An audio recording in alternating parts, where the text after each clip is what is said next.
Hurmatli opa-singillar, ko'rgan bo'lsanglar, qaynisinglim istoriyalarga rosa qo'ydilar, eski mebellarini sotdilar-da, zo'r narxlarda sotib tashadilar.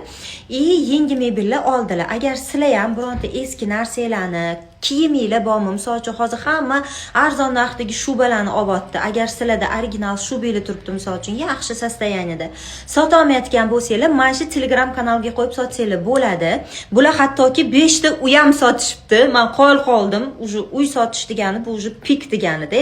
Eng qimmat narsadan tortib eng arzon narsagacha bemalol saytga qo'yib sotsanglar bo'ladi va o'zingizlarga ham etiklik, misol uchun nimadir kerak, kolyaska, xodunoklar kerak bo'lishi mumkin. Ozgina ishlatasizlar, bolalar yurib ketguncha ishlatasizlar, misol uchun. Yangisini olmasdan ishlatib yana sotib yuboraman deydigan bo'lsanglar, mana shu saytga murojaat qilinglar. O'zingizlarni ham kolyaskangiz, bolalardan qolgan nimadirlar bo'lsa ham sotib yuborsanglar bo'ladi. Zo'r kanal sizlarga qoldirdim.